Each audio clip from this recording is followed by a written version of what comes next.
నమస్తే నేను Chandana welcome to great Andhra big story.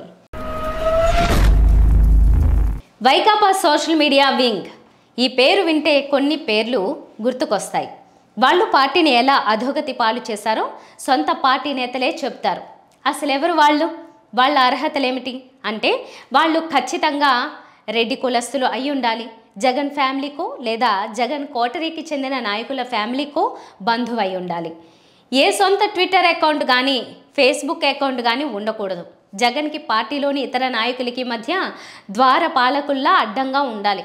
Social media అద్భుతాలు చేస్తోందని జగన్ని భ్రమలో ఉంచాలి. తెలివైన యువకుల్ని తక్కువ జీతానికి పనిలో పెట్టుకుని వారి పనితనాన్ని తమ అకౌంట్లో వేసుకుని లక్షలు కోట్లు దండుకోవాలి.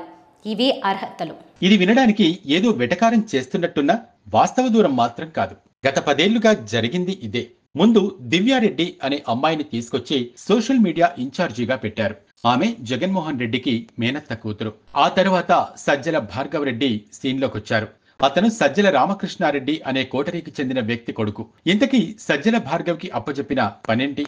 వైకాపాపై ఎమోషన్ క్రియేట్ చేసి కార్యకర్తల్ని, నాయకుల్ని, ప్రజల్ని ఉత్తేజితుల్ని చేసి పార్టీని బలోపేతం చేయాలి. ఎప్పటికప్పుడు ప్రత్యర్థుల అభియోగాలను సాహిత్యకంగా తిప్పికొడుతూ జగన్మోహన్ రెడ్డిని పాజిటివ్ లైట్ లో ఉంచేలా చేయాలి. కానీ చేసిందేమిటి? కార్యకర్తల్ని, నాయకుల్ని జగన్ని కలవకుండా దూరం పెట్టి పార్టీ పట్ల ఉన్న ఎమోషన్ ని కూడా చంపేశారు. జగన్ ని పాజిటివ్ లైట్ లో పెట్టమంటే తన తండ్రిని పార్టీకి నెంబర్ 2గా ప్రొజెక్ట్ చేసి పాజిటివ్ లైట్ లో పెట్టే ప్రయత్నాలే చేశాడు. భార్గవ్ వచ్చే వరకు సజ్జల రామకృష్ణారెడ్డి పార్టీలో నంబర్ 2 అనే ప్రచారం ఎక్కువగా జరగలేదు. కొడుకొచ్చాకనే ఆ డప్పు మోగింది. కనకపు సింహాసనము మీద సునకాన్ని కూర్చోబెడితే ఏమవుతుందో అదే అయింది. పార్టీ ప్రభ వెలిగేలా చేయమంటే తన సొంత ప్రభ, తండ్రి ప్రభ వెలిగేలా చూసుకుని 4 రాళ్లు వెనకేసుకునే కార్యక్రమాలే చేశాడు. అసలు సజ్జల భార్గవ్ అనే వ్యక్తి అన్ని వ్యాపారాల్లోనూ ఫెయిల్ అయిన ఒక నిరుద్యోగ యువకుడు. అతగాడిని అందలం ఎక్కించి సోషల్ మీడియా హెడ్ని చేయడమే విడ్డూరం. అప్పటి వరకు ఆ వింగ్లో ఉన్న సమర్థులని ఇకపై అసమర్థుడైన సజ్జల భార్గవ్కి రిపోర్ట్ చేయాలన్నారు. అప్పుడే ఆ వింగ్ సగం నీరుగారిపోయింది. పెద్ద పెద్ద బాధ్యతలు మనోడు అని ఇవ్వకూడదు, సమర్థుడికి ఇవ్వాలి. అలా చేయటం వల్ల పని సక్రమంగా జరుగుతుంది. కులానికి ప్రాముఖ్యత ఇవ్వకుండా సామర్థ్యానికి ఇస్తున్నాడన్న పేరు దక్కుతుంది. కానీ రాజుగారు తలుచుకుంటే అనే తీరులో అసమర్థుల్ని అందలమెక్కించారు జగన్. ఇప్పుడు కూడా కొత్తగా యశ్వంత్ రెడ్డి అని మరొక వ్యక్తిని ప్రవేశపెడుతున్నారు సోషల్ మీడియా ఇన్ఛార్జిగా. అతని పనితనమేంటో అప్పుడే తెలీదు. కానీ ఈ పోస్టుకి బేసిక్ క్వాలిఫికేషన్ అయిన రెడ్డి ట్యాగ్ తోటి బంధుత్వంతోటి ముందుకొచ్చాడు.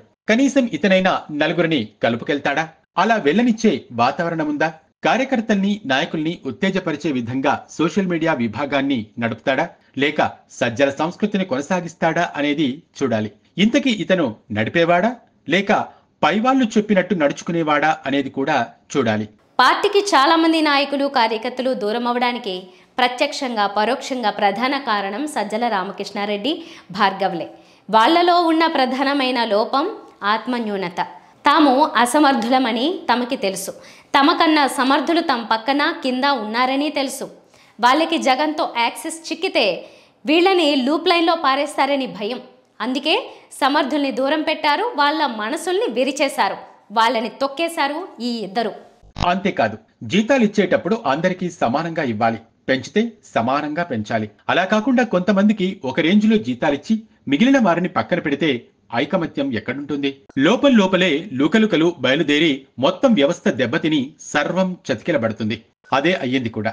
పార్టీ బలోపేతం కావాలంటే అన్ని విభాగాలు బాగుండాలి. ప్రతిపక్షంలో ఉన్నప్పుడు ముఖ్యంగా సోషల్ మీడియా చాలా ముఖ్యం. జగన్ అదృష్టం వల్ల 2019 ఎన్నికల టైంకి తాను అడక్కపోయినా ఎందరో అభిమానులు సోషల్ మీడియాలో రెచ్చిపోయి ప్రచారం చేశారు. కానీ 2024 నాటికి వాళ్ళంతా సైలెంట్ అయిపోయారు. దానికి కారణం 2019 నుంచి 24 దాకా వాళ్ళ కష్టాన్ని జగన్తో సహా ఎవ్వరూ గుర్తించకపోవడమే. అందుకే కర్మ కొద్దీ జీతాలిచ్చుకుని మనుషుల్ని పెట్టుకుని సోషల్ మీడియా వింగుని నడుపుకోవాల్సి వచ్చింది. సరైన వేళ, సరైన గుర్తింపునిచ్చి అభిమానులకి ప్రేమని పంచి ఉంటే సోషల్ మీడియా యోధులు లెక్కలేనంత మంది ఉండేవాళ్ళు. ఎన్నో తప్పులు జరిగాయి. ఇవన్నీ దిద్దుకోవడానికి సమయం పడుతుంది. అసలంటూ దిద్దుకోవాలన్న ఆలోచన ఉంటే చాలు. ప్రక్షాళన జరగాలి, పద్ధతి మారాలి. ఏం జరుగుతుందో చూడాలి. ఇది ఇవాల్టి బిగ్ స్టోరీ. మరిన్ని టాపిక్స్తో మళ్ళీ కలుద్దాం. నమస్తే.